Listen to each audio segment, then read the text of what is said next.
So now that we know the Steam charts actually mean something, those numbers are actually important. They mean more than the cope and the excuses that the fanboys like to give us. Oh, Steam is just 5% of the player base, and there's no trends there, man. There's only a trend if it's doing really good on Steam. All the cope, the copium, you can smell it through the screen. Now that we know that these numbers are actually legitimate, there's trends there, they mean something. I took another quick look at Steam real quick before turning on this mic. And those numbers are looking like ass. And I know, right? It's Monday. It's the day after Sunday. It's the day before Tuesday. So it doesn't count. Tuesdays don't count because that's the day before Wednesday, the day after Monday. 99% of the world is working Monday to Friday all day and night long. So you're not going to get an accurate reading looking at those Steam numbers during the week. But it's funny, just a couple of Saturdays back, I checked the Steam charts and those numbers were garbage too. Oh, I know. That must have been like Chinese New Year or some shit, right? Like, no, they don't count, man. The numbers only count when they're good with these fanboys. But speaking of Steam charts, I saw this post, wanted you guys to check it out real quick.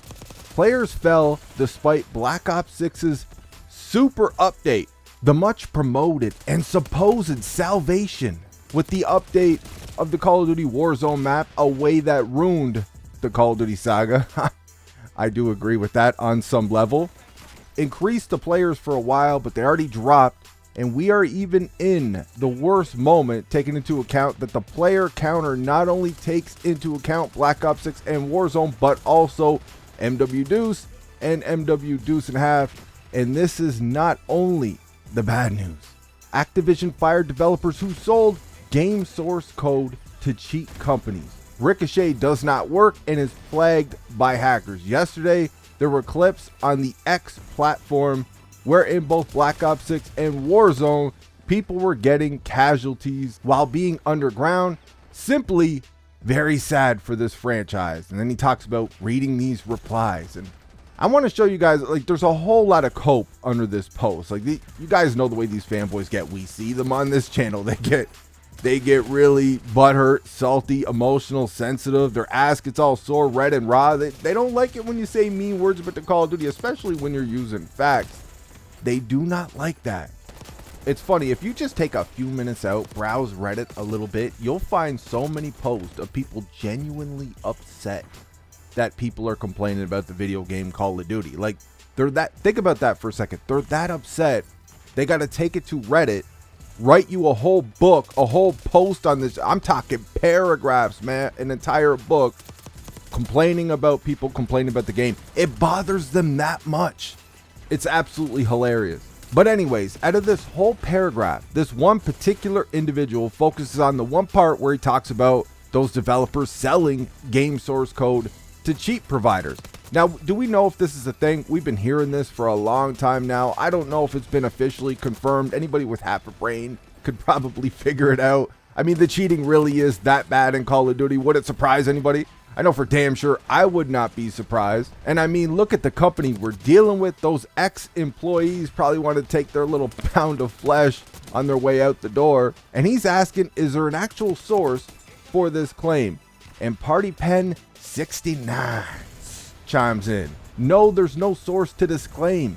If it actually happened, those employees wouldn't just be fired, they would be in jail.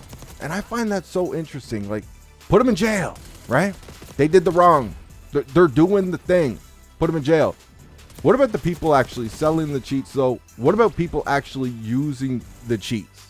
Like, we're at a point, like, we hit a wall with this shit with Call of Duty. I'm tired of talking about all the bugs and the problems that Black Ops 6 has. Man, we made enough videos on this shit. If there's more that pop up, new ones, we'll talk about them. But I'm just, dude, the game is a broken mess. But the cheaters, they have been steadily getting worse. And what do you think is going to happen in the next game? In the game after that? This is a problem that needed to be fixed yesterday, years ago. And it's just getting worse. And I just find it funny, these people are so quick to, these ex-employees, put their ass in jail, man, that's it. But what about the little companies selling all the cheats to all these little bitches using the cheats?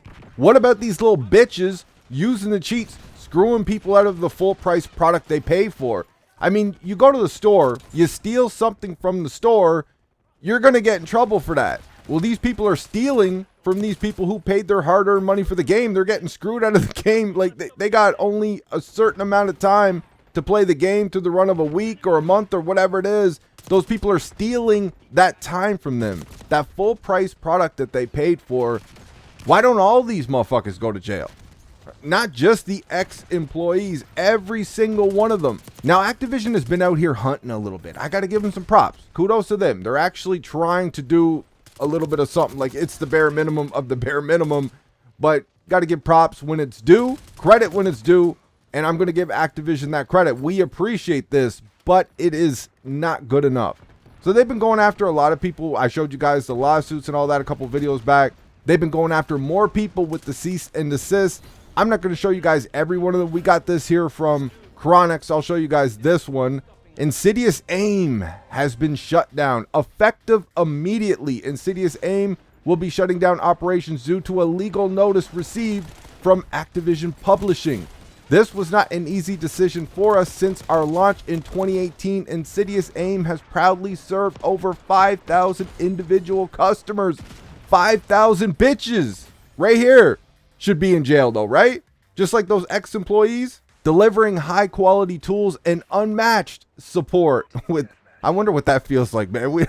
As paying customers, we don't even know what that feels like. But anyways, within the community, we are deeply grateful for your trust and loyalty over the years. While we are required to cease all operations, please note that all existing keys will remain functional until their respective expiration dates. So they're still going to be able to cheat. And these people, they have the code. Like all these cheat companies, they just rebrand, right? They'll just sell their cheats to another company. Those companies will sell the exact same cheats.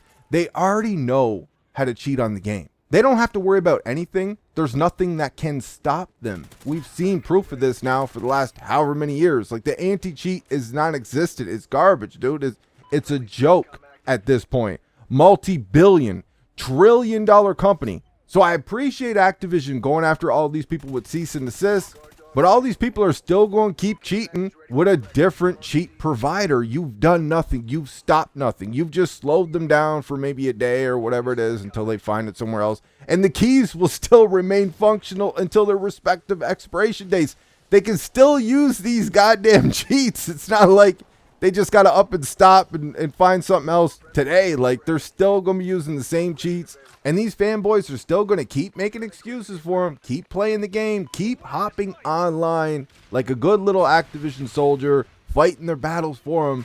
And they're going to keep buying cringy-ass bundles for $30, $35 a pop in a full-price game with all the battle passes. Like, I can't even think of any more battle passes. Like, I shouldn't even say that because Activision will probably think of another battle pass to add to the game. Like, I don't even know how you would add another battle pass to this piece of shit. But anyway, let me know what you guys think in the comment section. Just something I wanted to talk about for a video. We've talked about this so many times, but like, we got to be more strict with this shit. Obviously, Activision needs to up the anti-cheat. Like, it's a joke at this point. You need to do more with that. But I think like some type of action, legal action, needs to be taken against these cheaters. Like, enough is enough at this point. We need to up the anti-cheat, and we also need to make sure that these cheat bitches feel the pain. I hope you guys enjoyed the video. I'll talk to you on the next one.